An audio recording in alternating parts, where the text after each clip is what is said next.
with the authors François and Gazi from the article Experimentation in Qualitative Organization Research, Determinacy and Indeterminacy through Walking Ethnography, published in the April 2025 issue of the Organizational Research Methods Journal. François and Gazi, thank you for being here and welcome. Thank you. Thanks for your time. Yeah, so today for the interview, as always, we'll talk about the author's motivations behind the paper, the experience with the review process, as well as their current evaluation of the research around the topic and how to move this research forward. So to start us off, could you give us a brief highlight of this article and how it can help scholars with their research? This article is an invitation for qualitative experimentations. Most experimentations in management and organization studies are quantitative. They are about closed walls, and we wanted to put forward a different approach of experimentation. So that's the core ambition of the paper.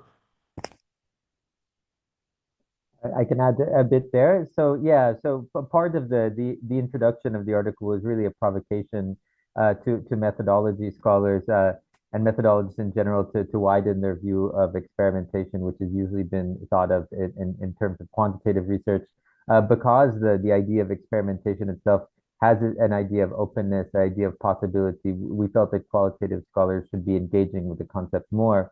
But we also didn't want to restrict the concept to a single conception of experimentation.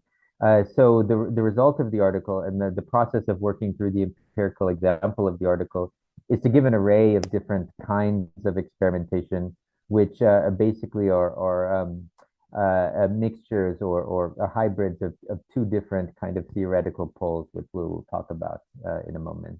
But to show the variation of different ways that experimentation can take place in qualitative and particularly ethnographic research.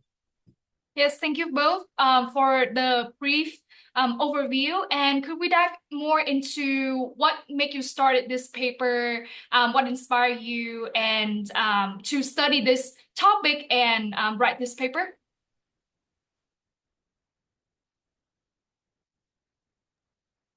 I'm tempted to say that there were three main expectations and ambitions about this article. The first is phenomenon-driven or phenomenon-based. The second is methodology-oriented, and the third one is more existential.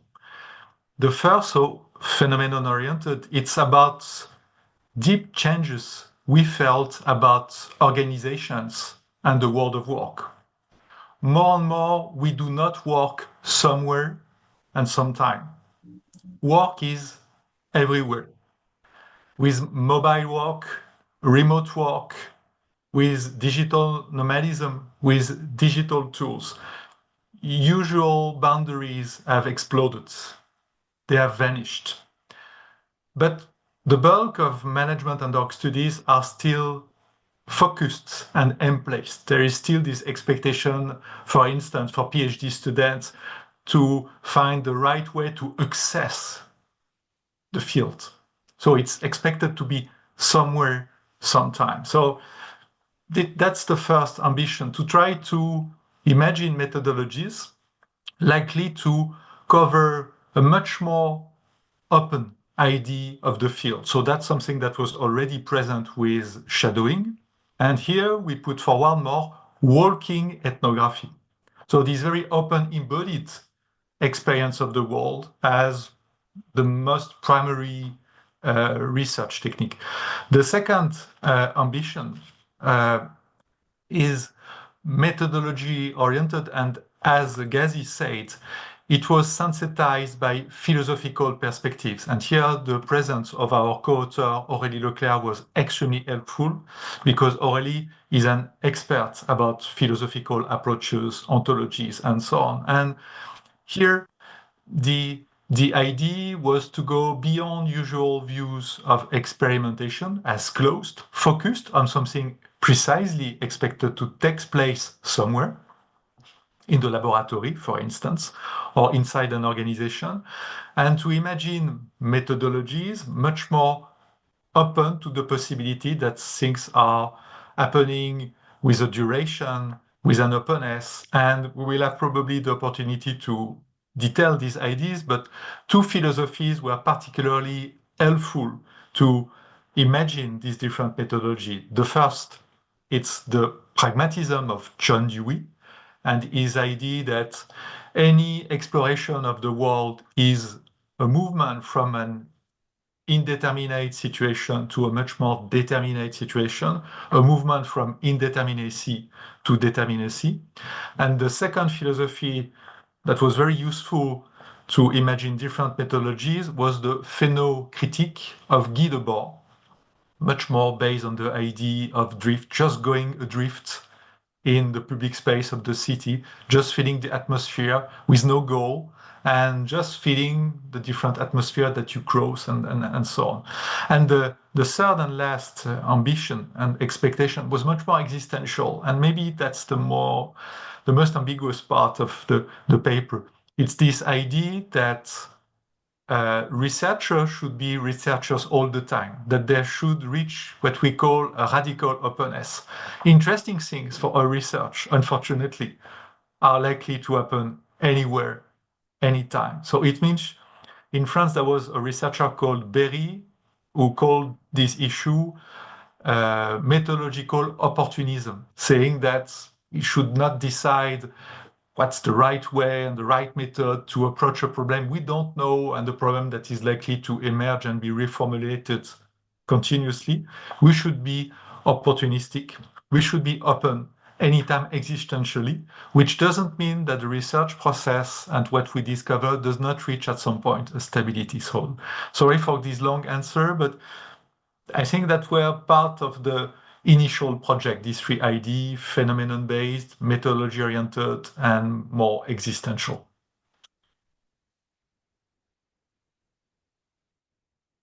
Gazi, do you have anything to add to Francois' answer? Yes, I could complement it a bit. So I very much am in line with the spirit of those comments, and I think that in our discussion we'll get a little bit more into that comparison between the Dewey's pragmatism and Debord's what we call the phenocritical approach, and the variations between those that appeared in the ethnography themselves. I might just say one thing methodologically. From my side, I think the main motivation was in a tendency in ethnographic methods to look at sort of alternative methods that question some of the foundations of ethnographic and qualitative research more generally. And François-Xavier has already mentioned some of that, but I want to just maybe frame it this slightly differently, as in a questioning of the distinction between researcher and participant, I think is central to that. So the questioning of the researcher as a kind of scientist or analyst, and the questioning of the participant as somebody that is studied, and then finally the questioning of the field site that François-Xavier has also mentioned. So I think in this paper we have a situation in which the who is the researcher and who is the research is blurred, because we have a much more democratic, much more collective, free-flowing type of inquiry, but also the nature of the field site. It sort of overflows what would traditionally be thought of as a static or stable field site, and becomes something that's much more free flowing. So essentially, in the walking ethnography, but more generally, we're questioning issues around who is the researcher, who is the research, what is the field site, and how do those things be remade in contemporary settings. Thank you both for sharing the motivations and the inspiration behind this paper. So can you tell us more about your experience during the review process of this paper? What are some valuable lessons or advice that helped develop the paper to its current version, to its published version? Maybe I can start out, if François-Xavier, if you want, we can switch.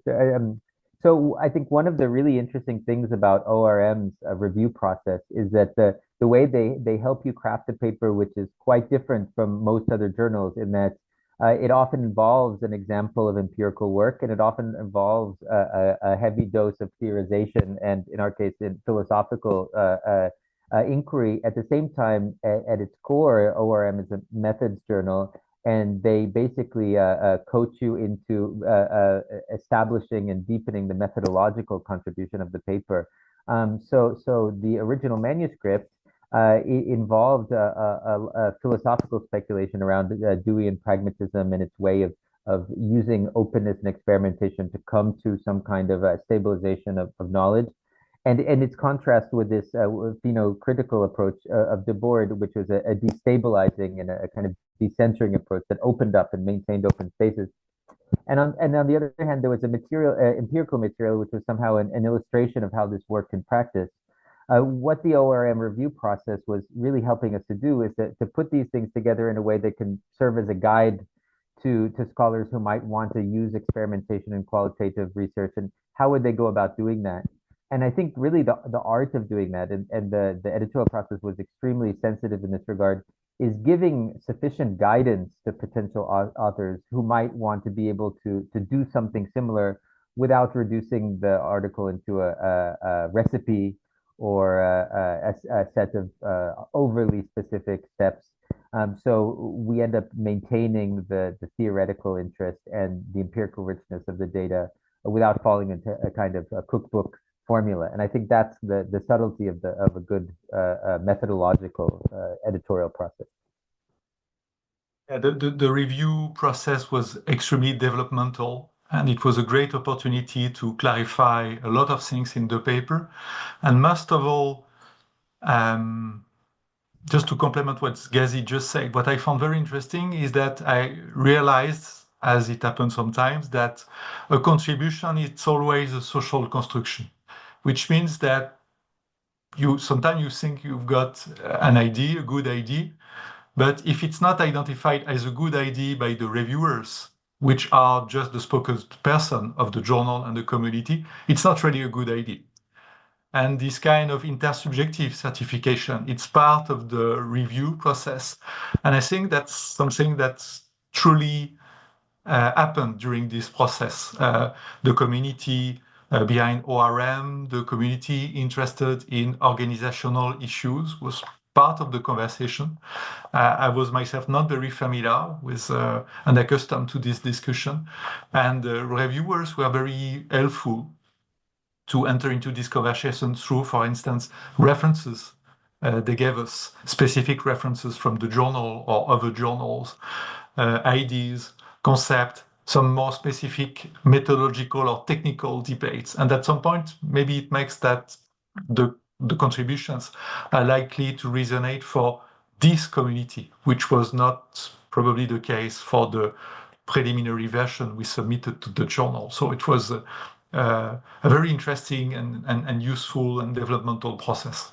From your process working on this paper, starting this paper, reviewing it, how do you evaluate the current research in the methodology of walking ethnography or qualitative research in general in organizational research? Yes.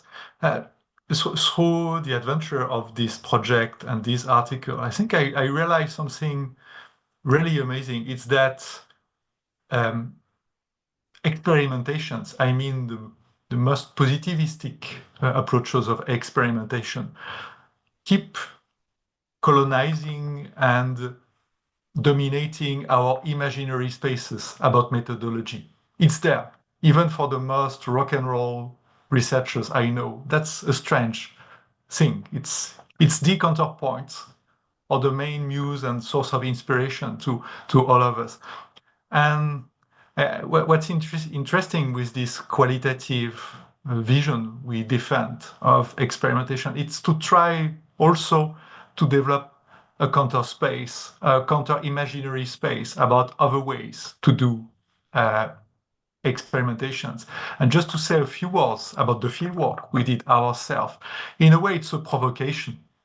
It's a provocation for the most dominant positivist tradition of experimentation, because the idea is very simple. You have a group of people meeting somewhere. They don't know each other.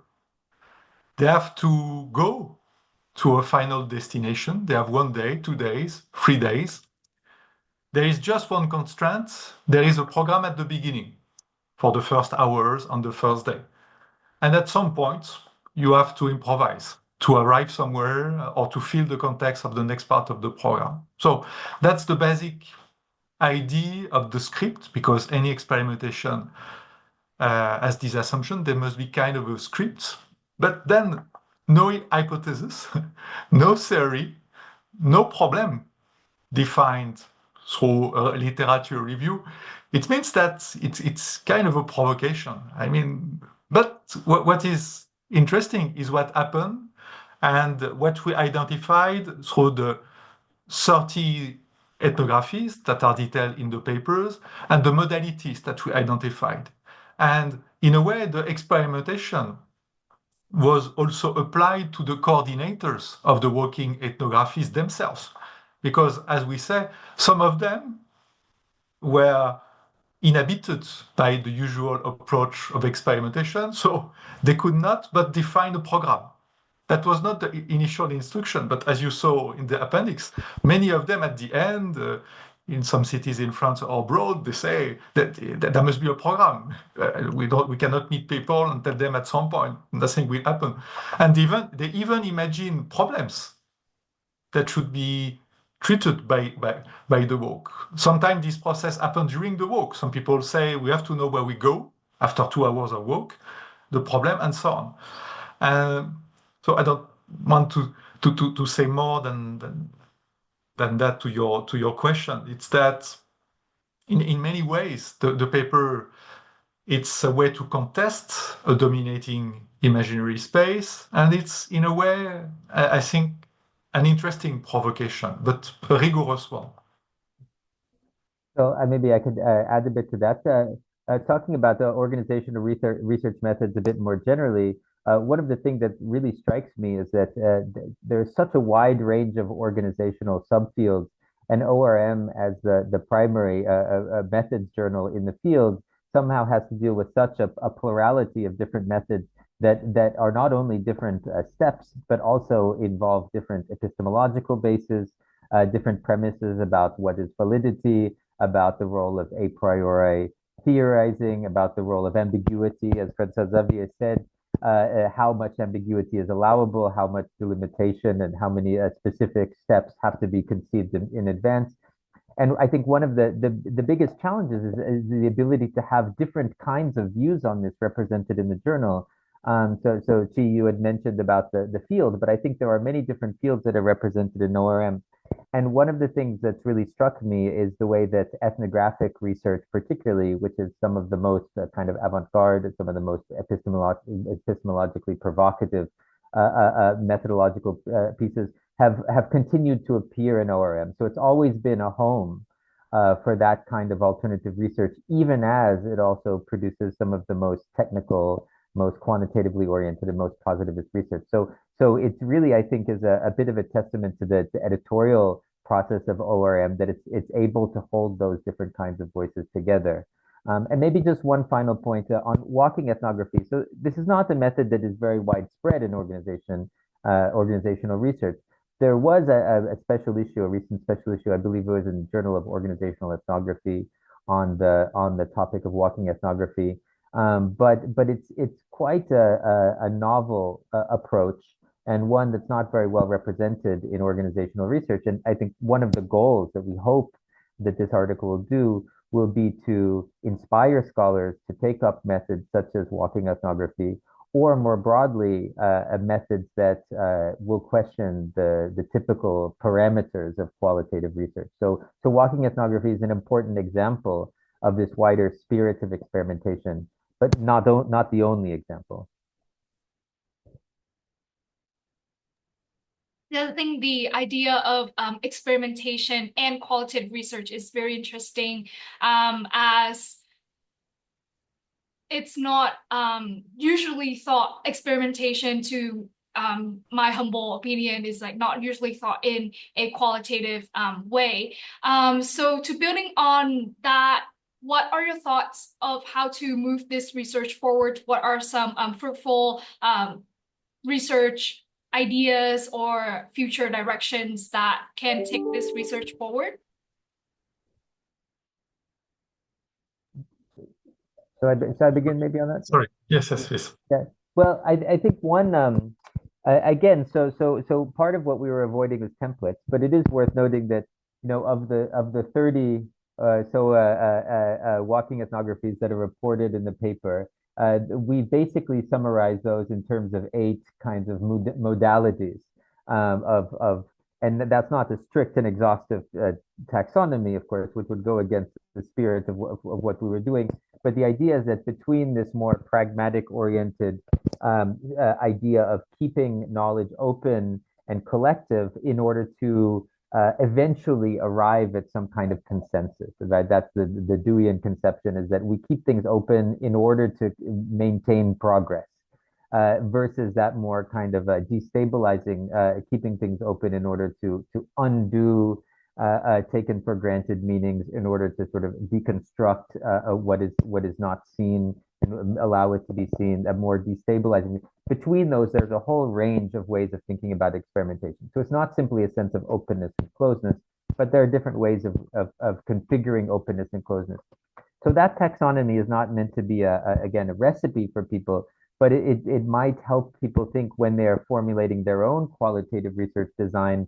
Well, what is the nature of openness in their design? Where do they want openness, and why would they want openness in a certain part of their qualitative research design? And I think that kind of that form of speculation, or that form of questioning, can extend toward many different qualitative research, and even quantitative research designs, perhaps.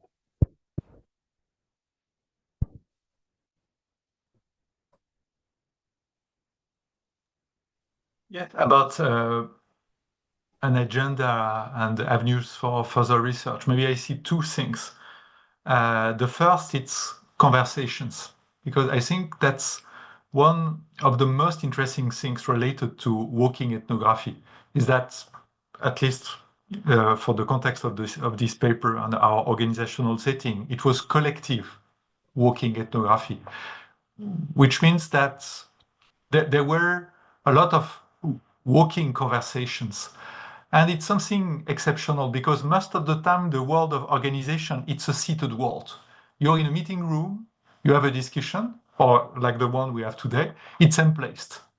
Should I decide that it's not the case at all, I'm bored and I want to leave, I would do something absolutely brutal. But imagine a situation, we are talking together in the context of a walking ethnography. And at some point, for some reason, one of us wants to leave. You just have to slow down, to wait for the next metro station, and very fluidly you escape without any spatial or symbolic violence. And this happened a lot of time. Or you can imagine the opposite situation. Some people who joined us while we were walking from one point to another. So the way conversations take place are unique, are very special. And I think that's something very interesting, to imagine a different inclusivity, a different kind of openness taking place in the context of a conversation. Or is it possible to do kind of a community management of that kind of walking conversation? I think many managers do that when they leave the meeting room to go to the restaurant with their customers and so on. But they don't reflect upon that. And I think it's good to see what is likely to happen in this very open kind of context. And the second thing I see, it's a very phenomenological topic, much more than a pragmatic one. It's the importance of encounter and encountering other people. The world of organization, at least the way it's conceptualized in most theoretical lenses, it's exactly like experimentations, positivist experimentation. It's a closed world, which means that true authentic encounter do not really happen. and their mystery and the likelihood to be enriched by something surprising is not expected to happen. And it's not expected to be enacted by a good manager saying, today, I really met someone from my team. I mean, I've never met a manager talking this way. So, how to give, again, maybe a space in the context of work to that kind of things. Maybe conceptually, that could be also something interesting to explore, at least in the adventure I lived of this walking ethnography. This happened regularly, good or bad encounters, but at the end, always enriching encounter, surprising encounters.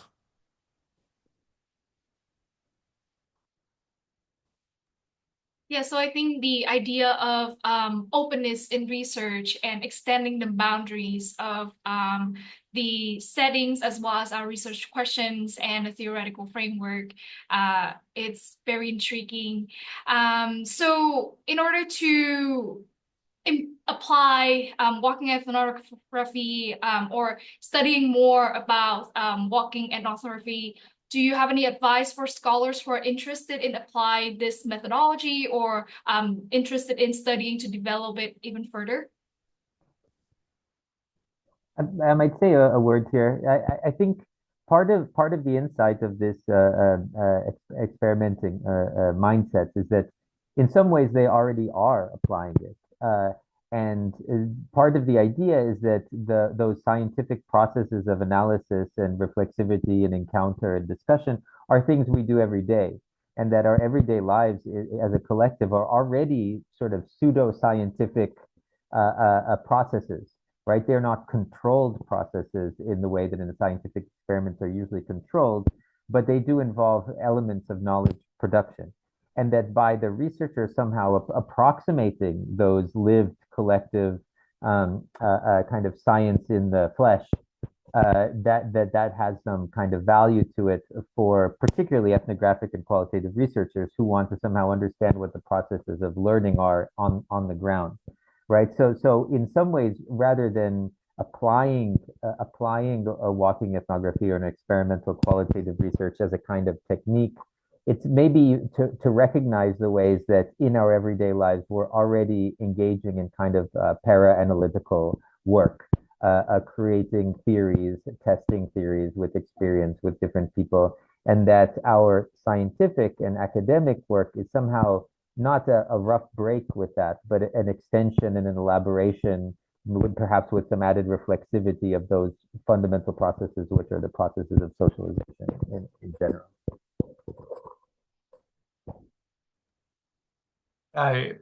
Exactly. I think the purpose of the article was not to define a guideline or some technical advice. There are already very good things like shadowing, for instance. That's what Mintzberg did about management and folklore, for instance. You have very interesting protocol for that. At the end, our invitation was, as Gazi just said, was much more existential. Is this idea that, of course, we can look for techniques likely to fill our journal with a specific knowledge. But at the end, every day, at each second of our life, we live an experience, a very interesting experience. What should we get rid of that and pretend that our knowledge and adventure starts with the application of a protocol?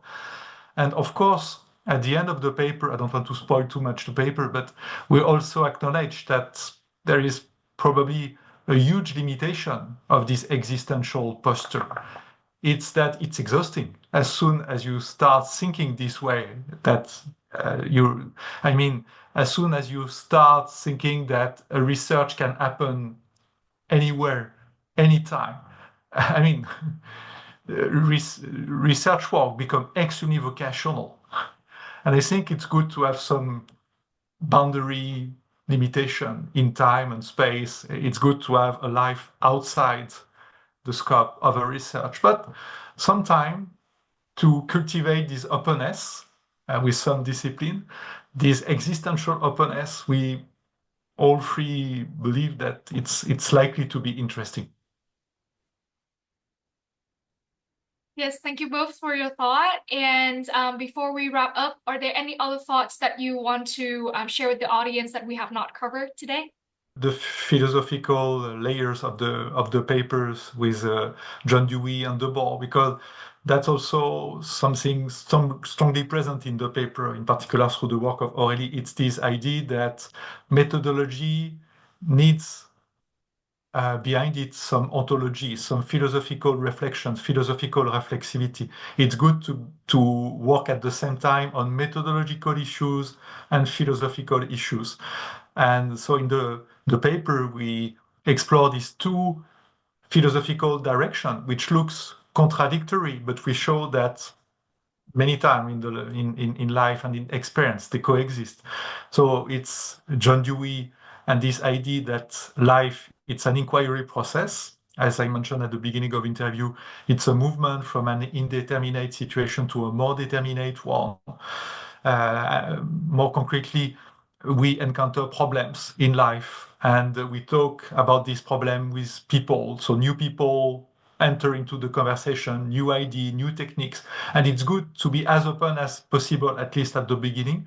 And then at some point, after some reformulation of the problem, the emergence of new ideas, new people, new technique, we reach a provisional closure about a problem of water treatment, of project management, whatever it is.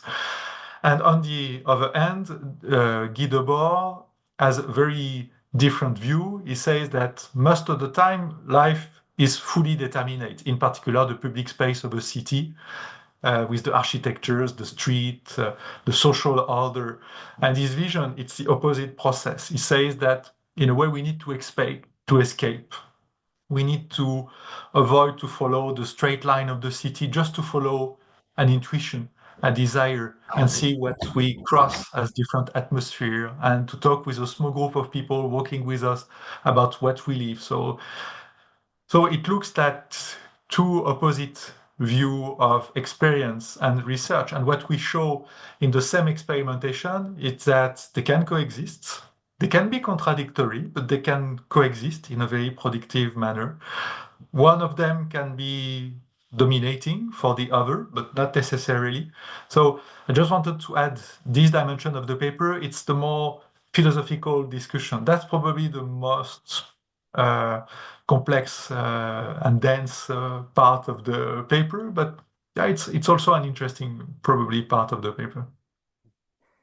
And if I may, I think part of also the spirit of this is to assume that those processes of opening and closing are happening during the walk and the urban stroll and the discussions. But then, I mean, the writing of the paper, the interactions among the authors, the interaction with ORM, among the reviewers and the editors, there are also processes of opening and closing that are digesting and processing those insights. And I could go as far as to even say, this video and this interview, it reopens these questions where Chiyu asks us about the specifics, and then we can open and close to a certain extent.